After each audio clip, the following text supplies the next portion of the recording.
성경 말씀을 듣거나 또 우리가 매일 읽거나 아니면 또 설교를 듣거나 하면서 언제나 듣는 말씀 중에 하나가 서로 사랑하라는 말씀입니다.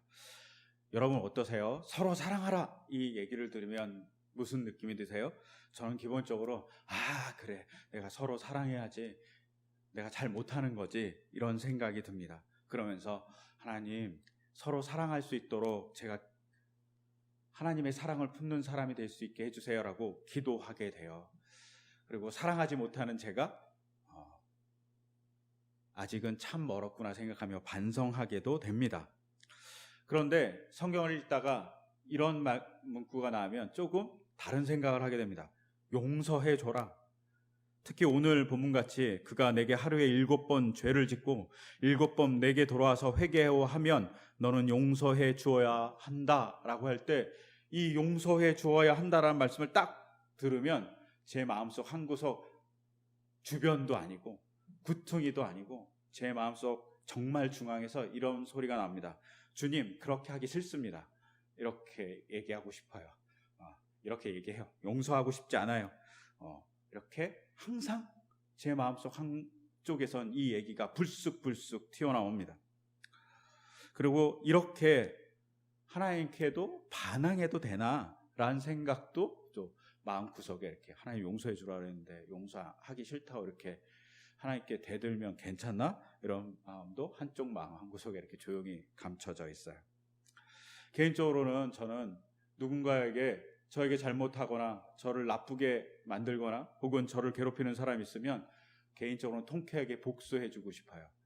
그래서 제가 복수해 줄 힘이 없으면 하나님이 복수해 주면 너무나도 좋을 것 같아요. 근데 목사가 된 지 꽤 되고 교회 생활한 지 거의 50년이 돼가니까 들은 풍어는 있잖아요. 그래서 잘못한 사람이 있으면 용서해 줘야지 라는 생각을 하게 돼요. 그러면서 쭈뼛쭈뼛 하면서 그래, 그분이 나한테 죄를 고백하고 회개하면 나는 용서해 줘야지 이랬고 쭈뼛쭈뼛 제 마음을 가다듬습니다. 그런데 이 사람이 뭐 한 번, 두 번 이 정도 하면 괜찮아요. 그런데 잘못해놓고 한 두세 번을 넘어가서 세 번, 네 번, 7번 이렇게 시작되면 전혀 용서해주고 싶은 마음이 없습니다. 이런 못된 사람, 저런 사람은 용서해주면 안 돼, 이런 생각이 막 정의롭게 들어요. 그러면서 하나님께 이렇게 얘기합니다. 하나님, 꼭 이런 사람을 용서해줘야 됩니까? 그런 사람은 악인입니다. 그런 사람은 당연히 벌을 받아야 됩니다. 그리고 하나님이 그 사람에게 뭐라고 얘기하는 게 정말 타당합니다 라고 이렇게 하나님께 정의라는 이름을 빌려서 따지죠. 그러면서 따지다가 안 되면 저 사람이 그냥 벌을 안 받는구나 이런 생각이 들면 저는 대리만족을 합니다. 대리만족은 영화를 보는 거죠. 아니면 드라마를 보죠.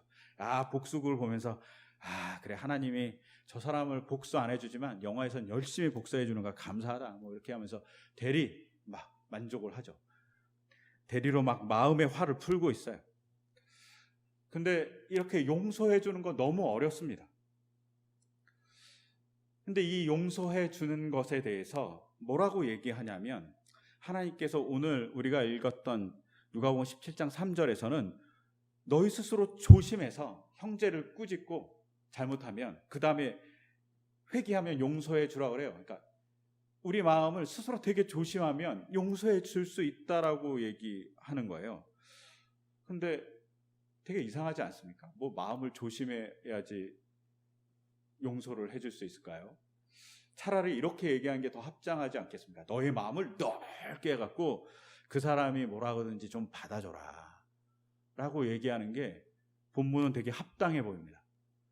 근데 본문은 3절은 너희 스스로 조심하라 라고 되어 있습니다. 이 너희 스스로 조심하라는 이 말을 차라리 1절과 2절에 붙여놓으면 조금 더 나아요. 1절과 2절에 붙여놓으면 걸려 넘어지게 하는 일들이 생기지 않을 수 없지만, 이 말은 내가 걸려 넘어진다는 게 아니라 제가 누군가를 넘어뜨리는 일이 있다는 거죠. 그런 일을 할 수 있다는 거예요. 그리고 여기 더 충격적이잖아요. 걸려 넘어지게 하는 일들이 생기지 않을 수 없지만 제가 누구를 괴롭히는 일 혹은 누구를 넘어뜨리게 하는 일이 없을 수 없다고 얘기해요. 우리가 아무리 착하게 살아도, 아무리 성실하고 종교적으로 살아도, 하나님의 백성답게 살아도 누군가를 넘어뜨리는 일이 발생한다는 거죠. 고이던 고의가 아니던 말입니다. 근데 이렇게 고이던 고의가 아니던 누군가를 넘어뜨리는 일을 발생하는 것을 하지 않기 위해서 너희 스스로 조심해라 라고 하면 말이 더 잘 되죠. 그래서 차라리 3절의 이 초반부에 있는 이 말씀을 2절 끝에 붙여야 된다는 의견이 되게 많았습니다. 하지만 이 스스로 조심하라는 이 말을 헬라어 원문을 찾아보면 프로세코라고 해요. 프로세코라는 이 단어는 주의 깊게 보다, 관심을 가지고 뚫어지게 보다, 이런 뜻이에요. 조심하려면 먼저 관심을 가지고 열심히 봐야 되는 것이죠. 그러면 이게 관심을 갖고 보다라는 말을 쓰면 뒤에 말하고도 연결이 돼요. 왜요? 누군가에게 꾸짖으려면, 죄를 꾸짖으려면 그 사람을 주의 깊게 봐야죠.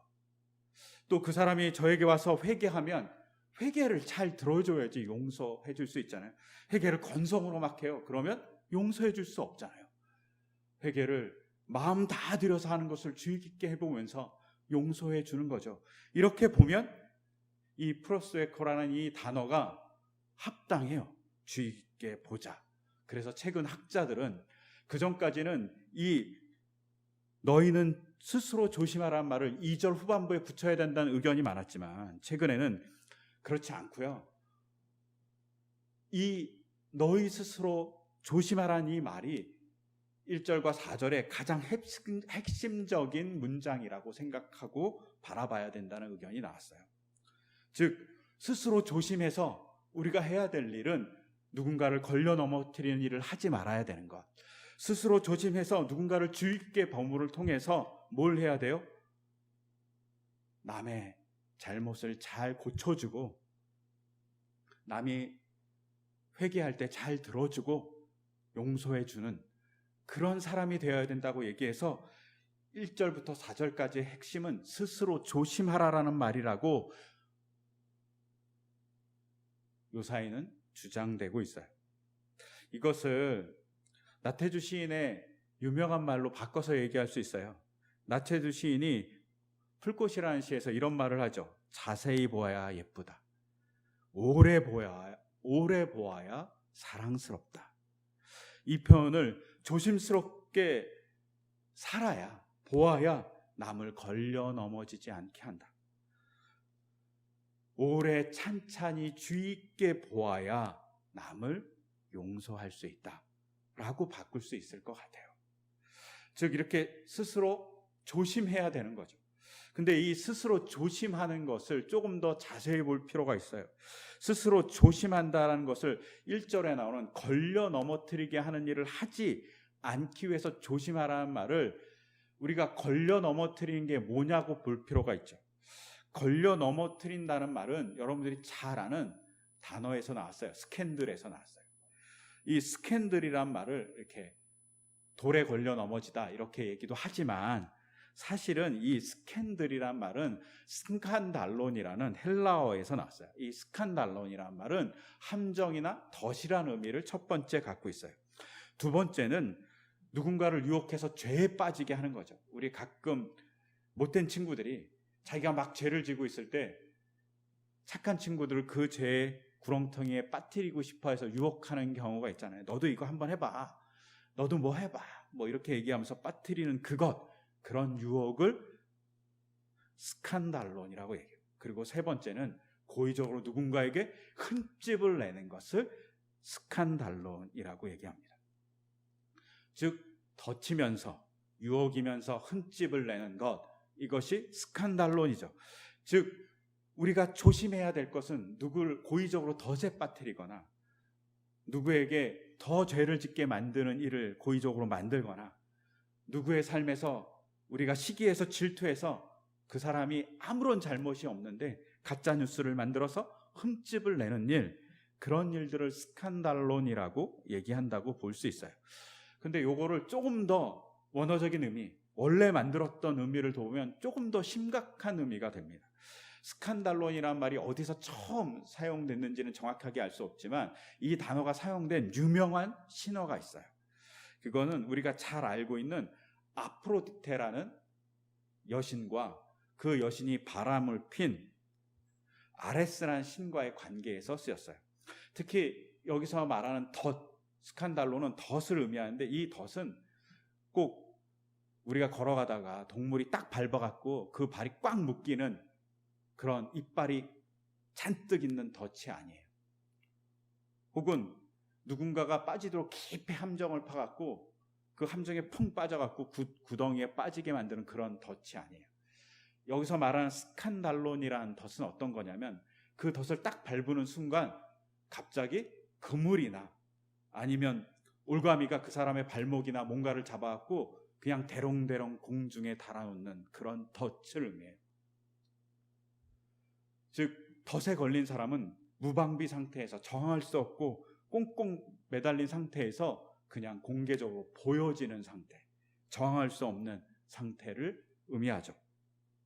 이 단어가 조금 전에 얘기한 대로 아프로디테와 아레스의 사건에서 발생해요. 아프로디테는 대단한 미녀죠. 우리가 미국식 발음으로는 비너스라고 하는 미의 여신이잖아요. 근데 이 여신이 강제로 결혼하게 됩니다. 누구랑 결혼하게 되냐면 대장장이 신인 정말 추남이고 장애가 있었던 헤파이스토스랑 결혼하게 됩니다. 그러니까 헤파이토스가 너무 추남이니까 이 아프로디테가 항상 한눈을 팔아요. 막 바람을 피워요. 근데 바람을 핀 대상이 누구냐면 바로 자기 남편 헤파이스토스의 형제인 아레스와 바람을 핍니다. 완전 콩가루 집안이죠. 형제가 형제의 아내와 바람을 피는 거예요. 이 말도 안 되는 사건이 벌어집니다. 근데 헤파이토스가 이것을 알아요. 그러자 하나의 꾀를 냅니다. 청동으로 만든 그물을 만드는데 눈에 보이지 않는 그물이에요. 그물을 만들어 놓고 아프로디테와 아레스가 오는 것을 기다립니다. 그리고 그들이 그 함정에 빠져요. 근데 그것이 그물이잖아요. 그 덫에 빠져갖고 그 덫에 빠진 둘이 대롱대롱 공중에 매달리게 됩니다. 어떻게? 벌거벗은 채로 매달립니다. 여기만 머물지 않습니다. 헤파이스토스는 어떻게 하냐면 신들을 불러요. 그리고 망신을 줍니다. 이것이 바로 스칸달론의 의미입니다. 고의적으로 뭔가를 만들어서 그 사람을 공개적으로 망신을 주는 행위, 그것을 스칸달론이라고 얘기하는 것이죠. 한번 생각해 보세요. 우리는 이런 적이 없나? 제가 이렇게 어떤 곳에 있을 때 중간 정도의 레벨의 사람이었어요. 즉, 그 관계에서 중간 간부인 거죠. 그런데 그곳에서 항상 하는 일은 계획을 만들고 그 계획을 실천해서 사람들에게 뭔가 프레젠테이션을 하고 프로그램을 진행하는 거였어요. 그리고 제 밑에 있는 많은 사람들도 있고, 그래서 제 밑에 있는 사람들과 더불어서 맨날 하는 일 중에 하나가 계획을 세우는 거예요. 그리고 계획을 세워서 그것을 조금 더 잘 진행하기 위해서 여러 가지 막 안들을 만들고 실험도 하고 또 토의도 하고 막 이런 일들을 되게 많이 했어요. 그 중에 제 밑에 있던 한 사람은 제가 정말 마음에 걸리는 사람이 하나 있었어요. 그 사람이 회의에 안 들어오면 안 되는데 들어올 때마다 제 마음이 되게 불편했어요. 왜 불편했냐면 그 사람이 들어와서 회의를 막 진행하고 다 만들고 누군가 발표를 하죠. 누군가 이렇게 우리가 계획을 짰고 진행할 겁니다 라고 발표를 하면 그분이 꼭 어떤 일을 하냐면 그 계획의 가장 약점인 걸 꼭 공격해요. 아니, 자신이 그 계획을 세우는 당사자인데 꼭 프레젠테이션을 하면 꼭 그거를 지적하는 거예요. 저분이 처음에는 왜 저러나 이런 생각을 했어요. 매번 그러는 거예요. 그러니까 그분이 회의에 들어올 때마다 마음이 그렇게 좋지 않아요. 차라리 그분이 프레젠테이션 하면 좋겠다, 이런 생각 들어요. 근데 절대 또 자기가 프레젠테이션은 절대 하지 않아요. 꼭 남이 시키면 또 누군가 와서 그것을 경청하며 또 윗사람이 와서 경청하면 꼭 태클을 거는 거죠. 제 생각엔 이분은 항상 자기가 잘난 것을 드러내고 싶었던 거죠. 그리고 자기가 지적하는 것이 정말 훌륭한 안목을 가진 사람이라는 걸 윗사람한테 항상 보이고 싶은 거예요. 그러니까 꼭 지적질을 합니다. 근데 그 지적질이 합당하지 않을 수 있는데 그 일을 꼭 해요. 그러면 어떻게 되죠? 계획이 망가집니다. 좋은 의도가 틀어집니다. 그분이 조금 잘난 체 하려고 뭔가를 조금 시도했다가 공동체가 막 어그러집니다. 여러분, 이건 극단적인 상황이지만 우리는 그러지 않을까요? 우리가 토론이라는 걸 가끔 하잖아요. 그러면 토론이라는 걸 가끔 할 때 정말 못돼 먹은 일 중에 하나는 되게 어려운 용어를 쓰는 겁니다. 남들이 못 알아듣는 용어를 쓰면서 나 이렇게 유식해, 너네 모르지? 라고 얘기하는 그런 모습을 사용하는 겁니다. 학문적인 단어를 사용하고, 이건 저도 예가 아니에요. 그러면서 우리가 어떻게 하죠? 그 회의 안에 있는 사람들을 걸려 넘어뜨리고 합니다. 나보다 너는 하수야. 아니면 내가 토론을 너무 잘해 라고 얘기하는 걸 보여주고 싶죠. 이게 우리의 누군가를 걸려 넘어뜨리게 하는 모습이기도 합니다. 혹은 책임을 떠넘기기도 하는 것이 걸려 넘어뜨리게 하는 일인 것 같기도 합니다. 책임져야 할 것을 책임지지 않고 다른 사람이 했다고 얘기하는 것, 그것도 누군가를 걸려 넘어뜨리는 거죠.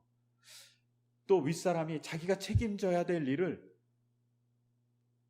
밑에 사람에게 책임을 전가해서 밑에 사람의 잘못이에요 라고 하는 것이 누군가를 걸려 넘어뜨리게 하는 정말 못돼 먹은 일이죠.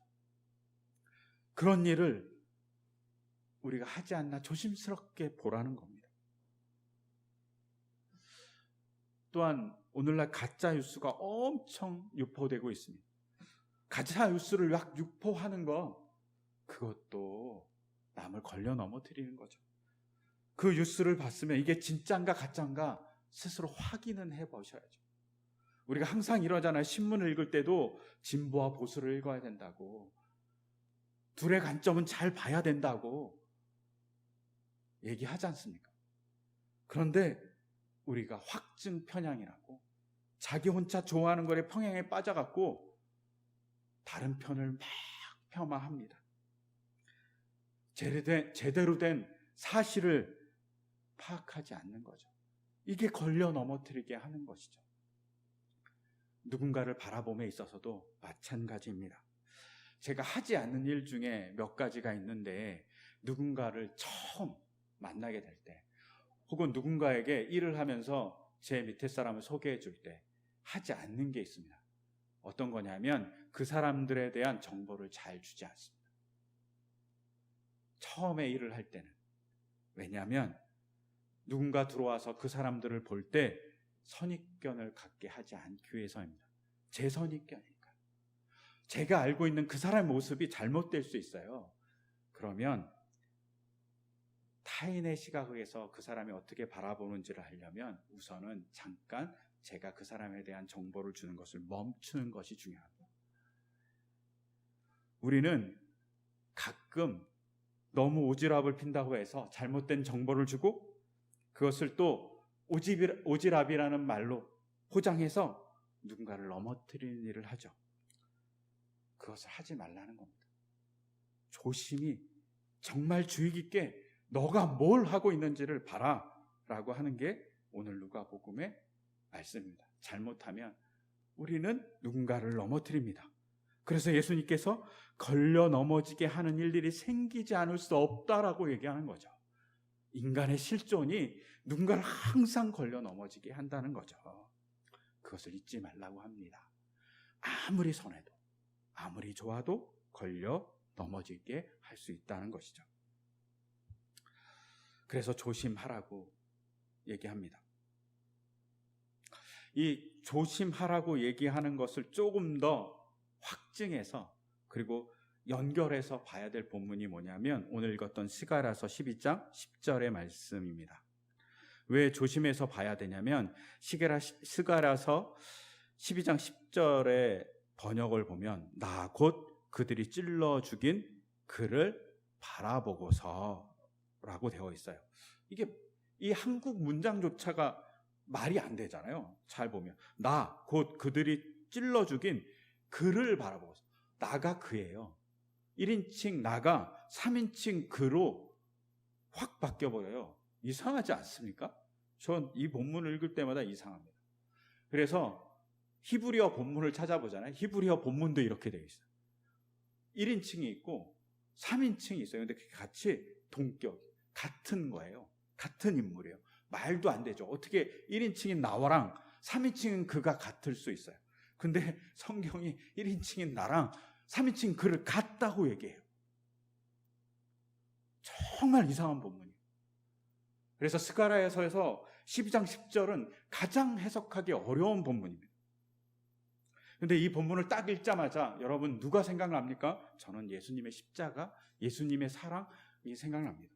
그런데 더불어서 누가 생각나냐면 십자가를 지신 하나님이란 말을 만들어낸 몰트만의 이야기가 생각납니다. 예수님이 십자가를 지셨습니다. 예수님이 나아가 십자가를 지셨는데 몰트만은 뭐라고 얘기하냐면 십자가를 지신 하나님이라고 얘기합니다. 삼위일체에 대한 얘기를 하려고 이 책을 썼지만 그 말 자체를 보십시오.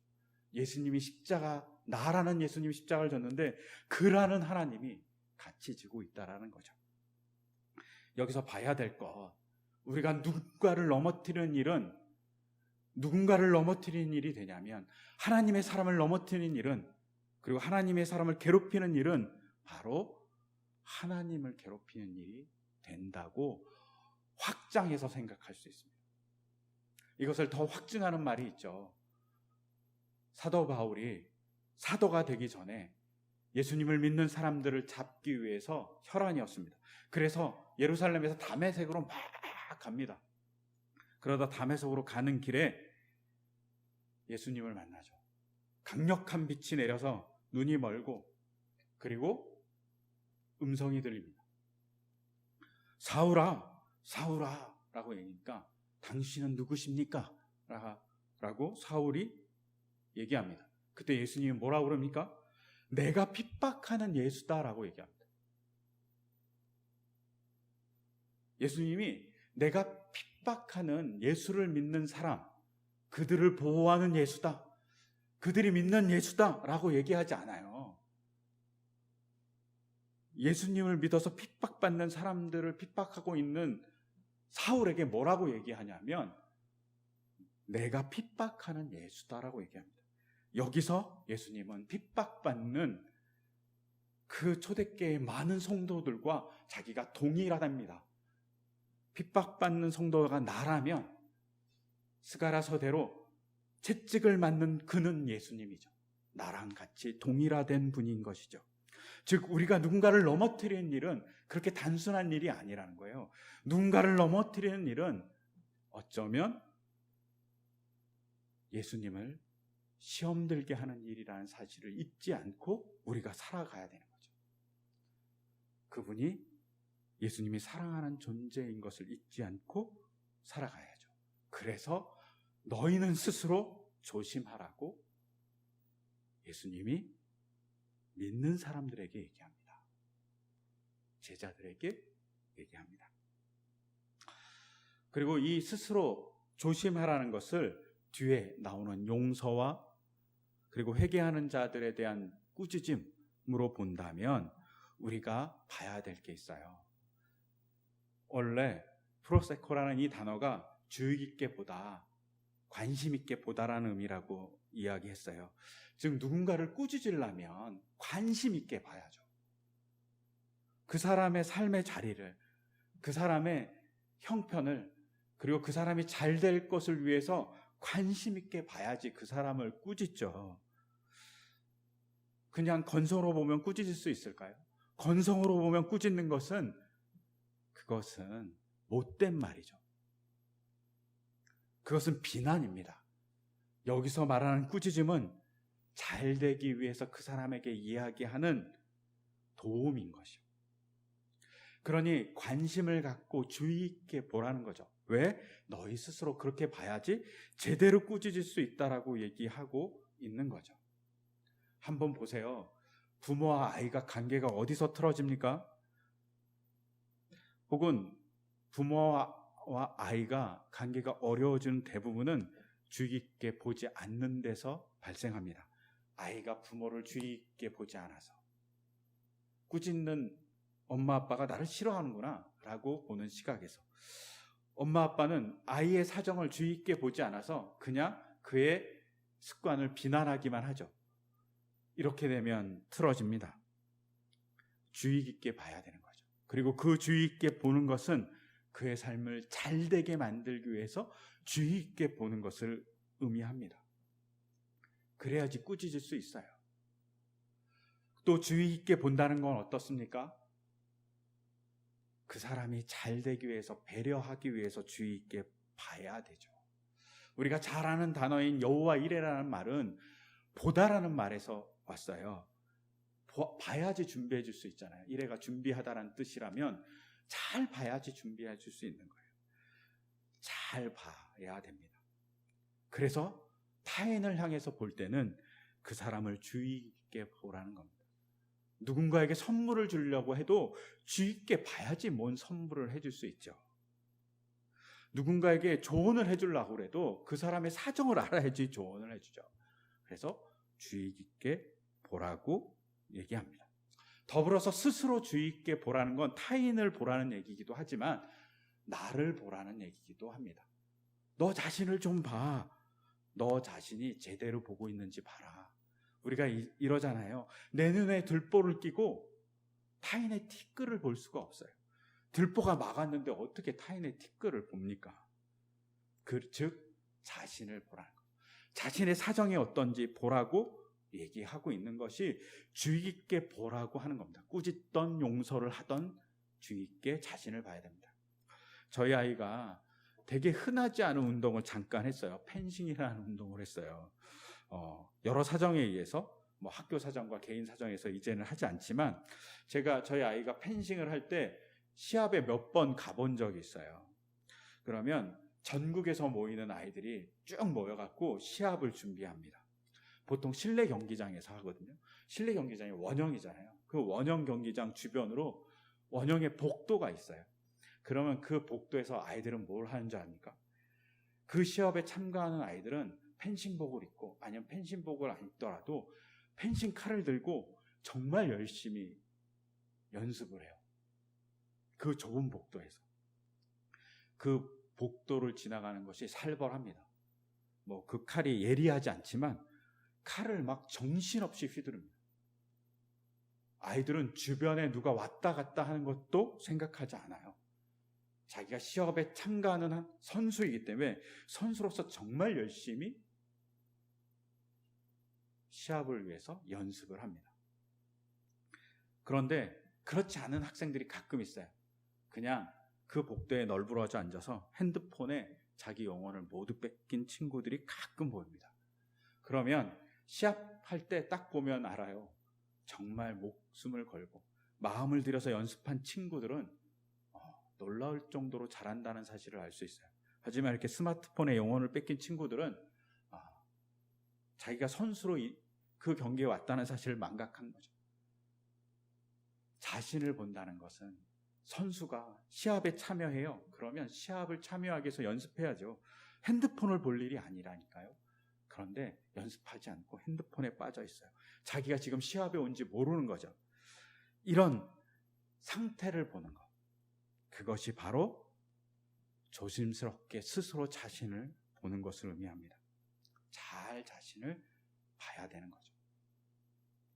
그래야지만 제대로 된 행동과 제대로 된 꾸짖음과 용서를 해줄 수 있습니다. 그런데 이 용서를 해주기 위해서 우리가 주의 있게 할 때 하나님이 어떻게 행동하는지는 스가랴서 12장 10절에 또 나옵니다.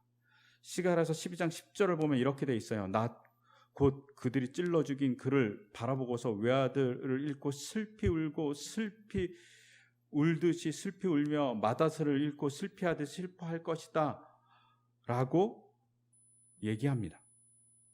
그런데 이 10절의 그 앞부분에 뭐라고 얘기하냐면 예루살렘에 사는 사람들에게, 다윗의 집에 살고 있는 사람들에게 하나님이 은혜를 구하는 영과 용서를 비는 영을 주실 거라고 되어 있어요. 즉 하나님이 스스로 조심하는 자에게 하나님의 영을, 하나님의 은혜를 구하는 영, 용서를 비는 영을 주신다라고 되어 있는 거죠. 이 일이 언제 일어납니까? 오순절 사건 때 일어납니다.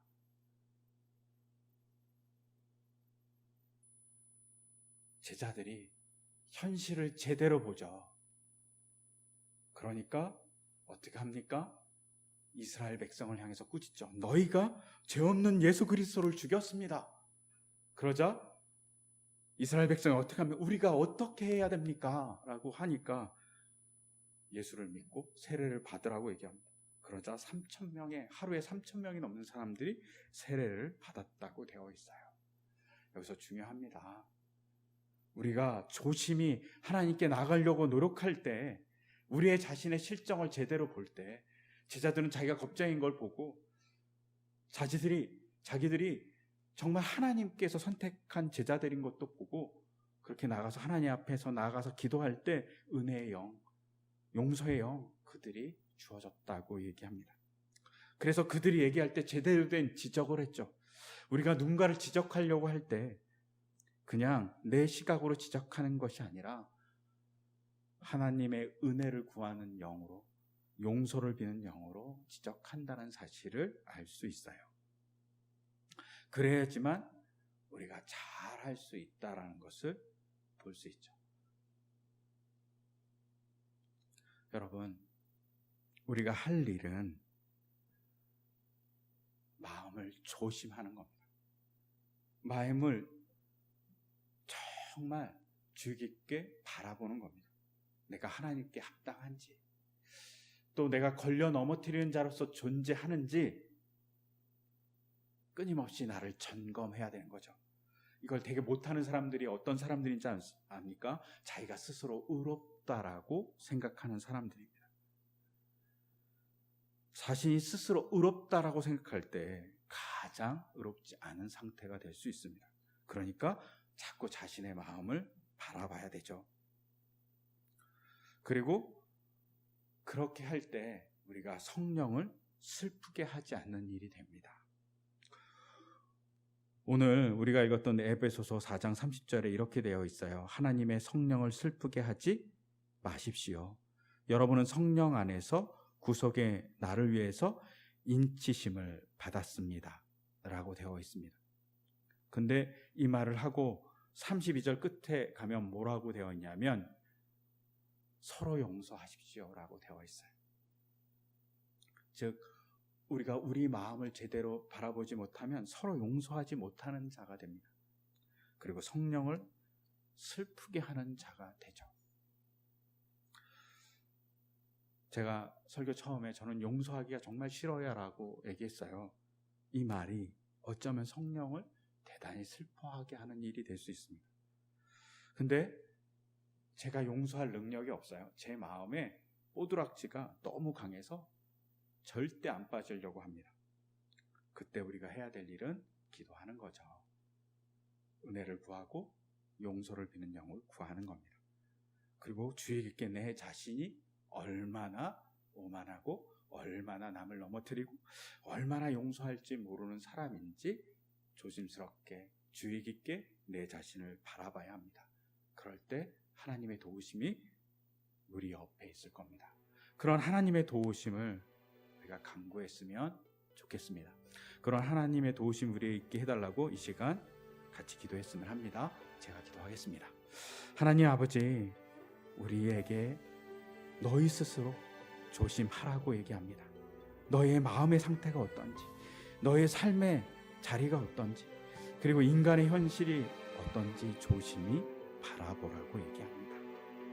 그리고 그 조심히 바라보며 타인의 삶의 여건을 조심히 바라보고 주의 깊게 바라보고 또 내 자신의 못됨을, 내 자신의 부족함을 주의 깊게 바라보라고 합니다. 그때 우리는 남을 걸려 넘어뜨리지 않는 자가 되고 남을 제대로 꾸짖는 사랑의 꾸짖음을 할 수 있는 자가 되고 누군가를 용서해 줄 수 있는 자가 된다고 합니다. 또한 스가랴서는 그러기 위해서 우리가 한 발 내디딜 때 주님의 은혜의 영 그리고 용서의 영을 우리에게 주신다고 얘기합니다. 그래서 다윗의 동네에 샘이 넘쳐서 우리의 죄를 씻겨주는 하나님의 놀라운 역사가 있을 것이라고 스가랴 13장 1절은 선언합니다. 하나님, 우리가 그런 하나님의 은혜를 우리 안에, 우리의 공동체 안에 또 우리의 사회 안에 만들어가는 우리가 되고 우리 교회가 될 수 있도록 주님 도와주시옵소서. 이 모든 것 주 예수 그리스도의 이름으로 기도드립니다. 아멘.